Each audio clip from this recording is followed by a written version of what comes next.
उद्धव ठाकरेंकडून राज्यव्यापी रामरक्षा आंदोलनाची घोषणा। राम मंदिर दान घोटाळा प्रकरणी ठाकरेंची शिवसेना आक्रमक।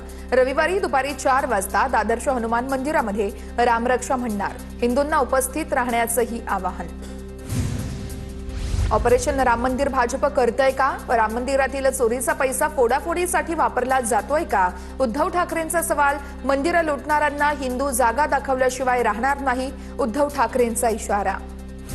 उद्धव ठाकरेंनी प्रभू राम आणि हिंदुत्वासाठी भूमिका घेतली तर आम्हाला दुःख नाहीये, पण राजकारणासाठी करायचं असेल तर त्याचा उपयोग नाही, प्रवीण दरेकरांची टीका। साकीनाकामध्ये मॅनहोलमध्ये पडून एकाचा मृत्यू झाल्याप्रकरणी गुन्हा दाखल। बालिकेच्या तक्रारीनंतर कंत्राटदार आणि कामगारावर गुन्हा दाखल। कामात निष्काळजीपणा केल्याचा ठपका ठेवत दोघांवरही गुन्हा दाखल। मुंबईच्या महापौरांनी मुंबईकरांची माफी मागावी। झाडं कोसळतायत, मुलांना शाळेत पाठवायला भीती वाटतेय। मुंबईची इतकी वाईट परिस्थिती मी आजपर्यंत कधीही पाहिली नव्हती। आमदार रईस शेख यांची मुंबई महापालिकेवर टीका। रोहित पवारांनी साकीनाका मॅनहोल दुर्घटनेतील मृतांच्या कुटुंबियांची भेट घेतली। काल साकीनाका येथे मॅनहोलमध्ये पडून असलम शेख यांचा दुर्दैवी झाला होता मृत्यू। राज्यात सध्या सुरू असलेल्या घोडेबाजारावरून मुंबई हायकोर्टाकडून कान उघडणी। न्यायमूर्ती माधव जामदार यांनी ही कान उघडणी केली आहे। 10 वर्षांच्या मुलाचा मृत्यू होतो आणि विधानसभा कशावर चर्चा करत होती असा सवाल हायकोर्टाने उपस्थित केलाय। भारत सरकार सर्व नागरिकांना गुलाम बनवतंय, हायकोर्टाची टिप्पणी। राष्ट्रवादी पक्ष नव्हता, टोळी होती। महायुतीच्या नेत्यांनी या टोळीपासून सावध राहावं, सदाभाऊ खोत यांचा सल्ला। तर पवारांची राष्ट्रवादी आता फुटायला लागली आहे। ऑपरेशन तुतारीवरती सदाभाऊ खोत यांची प्रतिक्रिया। महाराष्ट्र एप्स्टीन फाईल्स या सिनेमावरती रुपाली चाकणकरांचा कारवाईचा इशारा। प्रकरण कोर्टात असताना त्यावरती सिनेमा कसा येऊ शकतो? दिग्दर्शकांना नोटीस पाठवणार अशी देखील माहिती चाकणकरांनी दिलेली आहे। आम्ही कायदेशीर लढाई लढणार आणि जिंकणारच, रुपाली चाकणकरांनी दिल्ली कोर्टामार्फत पाठवलेल्या नोटीसवरती रुपाली ठोंबरेंचं वक्तव्य। 10 जुलैला दिल्ली कोर्टात भेटू, रुपाली ठोंबरेंची प्रतिक्रिया। कल्याणमधील शिंदे सेनेचे नगरसेवक मधुकर म्हात्रे यांना मारहाण। मधुकर म्हात्रेंना मारहाण करत भावावरती धारधार शस्त्रानं हल्ला। आरोपी आकाश जयस्वाल यांना यावेळेस म्हात्रेंवर हल्ला केला। हल्ल्यामध्ये मधुकर म्हात्रे किरकोळ जखमी झाले असून त्यांचा भाऊ देखील गंभीर जखमी झाल्याची माहिती आहे। स्मार्ट मीटरला स्थगिती देण्याची भाजप आमदारांची मागणी। भाजपचे आमदार देवेंद्र कोठेंची विधानसभेत मागणी। स्मार्ट मीटर लावल्यानं वीज बिलामध्ये दुपटीनं वाढ झाल्याचीही तक्रारी। स्मार्ट मीटर बसवण्याची सक्ती करू नये, देवेंद्र कोठे यांची मागणी। वाय+ सुरक्षा बाजूला करून खासदार आष्टीकरांनी मतदारसंघात फिरावं। ऑपरेशन टायगरची प्रचिती त्यांना अनुभवता येईल। ठाकरे सेनेच्या नांदेड जिल्हा प्रमुखांचा आष्टीकरांना प्रति आव्हान। एफडीए आयुक्त तुकाराम मुंढे यांच्या विभागानं केलेल्या कारवाईवरती हायकोर्टाकडून प्रश्नचिन्ह उपस्थित। वर्ध्यातील गोरस भंडारवरील कारवाई संदर्भात नागपूर खंडपीठाकडून प्रश्नचिन्ह। नोटीस न बजावता थेट कारवाई कशी केली? हायकोर्टाचा सवाल। मागील 70 वर्षात किती वेळा तपासणी केली? अहवाल सादर करण्याचेही निर्देश। अण्णा हजारेंचं 5 जुलैचं उपोषण रद्द। माहिती अधिकार नियमातील बदलांना सरकारनं स्थगिती दिल्यानं निर्णय। केवळ स्थगिती नको, नवे नियम रद्द करा, अण्णा हजारेंची मागणी। रायगड आणि पुण्याला आज पावसाचा रेड अलर्ट। मुंबईसह काही जिल्ह्यांना पावसाचा ऑरेंज अलर्ट। राज्यामध्ये पुढील 5 दिवस चांगला पाऊस पडणार असल्याचा हवामान खात्याचा अंदाज। मुंबईमध्ये रात्रभर पावसाची संततधार। मध्य हार्बर मार्गावरील लोकल 5 ते 10 मिनिटं उशिरानं। पश्चिम मार्गावरील वाहतूक सुरळीत। रस्ते वाहतुकीवरती पावसाचा कोणताही परिणाम नाही। मुंबईत रात्रभर पावसानं हजेरी लावली। अंधेरीच्या विरारो देसाई या रोडवरती पावसाचं पाणी साचलं, तर रस्त्यावरील पाणी आजूबाजूच्या सोसायट्यांमध्ये शिरलं। पावसाचा जोर वाढल्यास जास्त पाणी साचण्याची शक्यता आहे।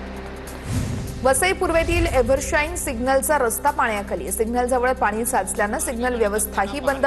सिग्नल बंद असल्यानं यावेळेस मोठी वाहतूक कोंडीही निर्माण झाली होती। सायन प्रतीक्षानगरच्या कर्मवीर भाऊराव पाटील या शाळेजवळ रस्ते जलमय। विद्यार्थी आणि शिक्षकांवरती पाण्यातून वाट काढण्याची वेळ आलेली आहे। मुंबईसह ठाण्यामध्ये पावसाची संततधार। ठाण्यात 3 हातनाका परिसरामध्ये पावसाची हजेरी। जोरदार पावसानं वातावरणामध्ये गारवा निर्माण झाला होता। कळव्यातील मनीषा नगरमध्ये रस्त्याच्या मधोमध झाड कोसळलं. सुदैवानं कोणतीही जीवितहानी नाही. झाड कोसळल्यानं रस्त्याच्या दुतर्फा मोठी वाहतूक कोंडी. आपत्ती व्यवस्थापन कक्षाचे कर्मचारी घटनास्थळी दाखल. झाड बाजूला करण्याचं काम सुरू. ठाण्यामध्ये चंदनवाडी परिसरामध्ये झाड कोसळलं. चंदनवाडीच्या मुख्य रस्त्यावरती झाड कोसळल्यानं नागरिकांची गैरसोय. तर TV9 मराठीच्या बातमीनंतर प्रशासनाकडून झाड बाजूला करण्यास सुरुवात. कल्याण डोंबिवलीमध्ये पावसाची संततधार सुरूच आहे. आज पहाटेपासून कल्याण डोंबिवलीमध्ये पुन्हा हजेरी लावली आहे. सकाळपासून शहरामध्ये ढगाळ वातावरण कायम असून संततधार पाऊस सुरू आहे. पावसामुळे विरार लोकल 15 मिनिटं उशिरानं धावतीये. विरार प्लॅटफॉर्मवरती प्रवाशांची प्रचंड गर्दी झाली आहे आणि या सर्व प्रवाशांना मनस्ताप सहन करावा लागतोय. बोरिवलीमध्ये रेल्वे रुळावरती झाडाची फांदी कोसळली. यार्ड नंबर 2 वर झाडाची फांदी कोसळल्यानं रेल्वे मार्ग बंद होता. कर्मचाऱ्यांनी झाडाची फांदी कापून या संपूर्ण मार्ग मोकळा केलेला आहे. मुंबई अहमदाबाद मार्गावरील खड्ड्यांमुळे 14 ते 16 वाहनं पंक्चर. संबंधित वाहनं एकमेकांवरती आदळल्याची माहिती समोर. महामार्गाच्या दुरवस्थेमुळे नागरिकांना प्रचंड संताप.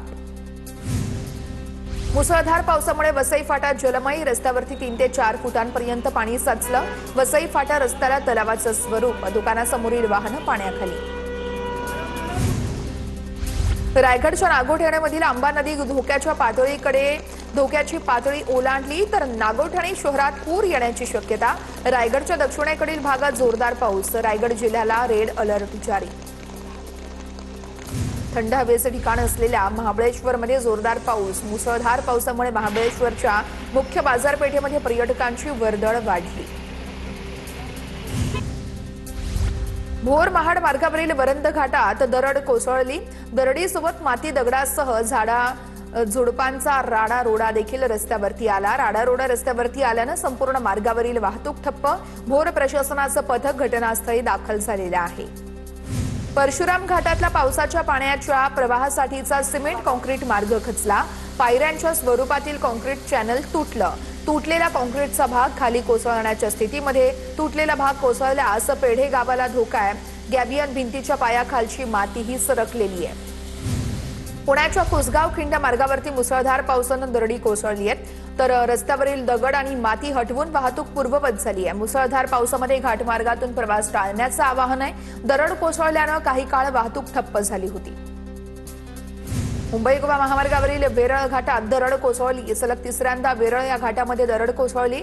दरड बाजूला करण्याचं काम सुरू आहे. वेरळ घाटातून एकेरी वाहतूक सुरू आहे. मुंबईकडे जाणाऱ्या रस्त्यावरती दरड कोसळलेली आहे. रत्नागिरी सातारा जिल्ह्याला जोडणाऱ्या कुंभारली घाटात 4 ठिकाणी संरक्षक भिंत धोक्यात आली आहे. घाटातील अनेक ठिकाणी खोल दरी आणि उंच उतार असल्यानं अपघाताची शक्यता अधिक आहे. त्यामुळे सुरक्षिततेचा प्रश्न गंभीर बनलेला आहे. भीमाशंकर नाणे घाटात निसर्गाचं सौंदर्य फुललं. पावसाची रिमझिम, गारवा आणि हिरवाईची पर्यटकांना भुरळ आहे. निसर्गरम्य वातावरण पर्यटकांसाठी ठरतंय पर्वणी. हिंगोलीच्या औंढा नागनाथ तालुक्यातील गांगलवाडी शिवारातील नागनाथ नदीवरती पूल नसल्यानं विद्यार्थी आणि ग्रामस्थांना त्रास होतोय. विद्यार्थी ग्रामस्थांना जीव मुठीत घेऊन नदीच्या प्रवाहातून मार्ग काढण्याची वेळ आली आहे. नदीवर पूल बांधण्याची मागणी ग्रामस्थांकडून केली जाते. जळगावमध्ये एसटी बसमध्ये मुसळधार पावसामुळे गळती. शहादा बसमध्ये पावसाच्या पाण्यानं बसमध्ये गळतीचा प्रकार. बसमध्ये छत्री उघडून प्रवाशांवरती प्रवास करण्याची वेळ आलेली आहे. हा व्हिडिओ सोशल मीडियावरती मोठ्या प्रमाणात व्हायरल होतोय. पावसाळी पर्यटनासाठी प्रसिद्ध असलेल्या लोणावळ्यातील भुशी डॅम ओव्हरफ्लो. भुशी डॅमवरती पर्यटकांची गर्दी होण्यास सुरुवात. भंडारदरा धरणाच्या पाणलोट क्षेत्रात पाऊस. धरणामध्ये नवीन पाण्याची आवक सुरू आहे. धरणाच्या पाणीसाठ्यामध्ये वाढ होत असून धरण 28% भरलेलं आहे. खडकवासला धरण साखळीच्या पाणलोट क्षेत्रामध्ये पावसाचा जोर वाढला. पावसामुळे धरण साखळीतील पाणीसाठा वाढण्यास सुरुवात. पाणी पातळी वाढ होत असल्यानं पुणेकरांना काहीसा दिलासा. समाधानकारक पावसामुळे पालघर जिल्ह्यातील शेतकऱ्यांना मोठा दिलासा. पारंपरिक आणि तांत्रिक पद्धतीने जिल्ह्यामध्ये भात पेरण्या सुरू. पावसामुळे नदी नाल्यांच्या प्रवाहात देखील मोठी वाढ. कोल्हापूर शहरासह जिल्ह्यातील धरण क्षेत्रामध्ये पावसाचा जोर कायम आहे. पंचगंगा नदीची पाणी पातळी ही 14 फूट 2 इंचांवर पोहोचली आहे. शिंगणापूर बंधारा ओव्हरफ्लो झालाय.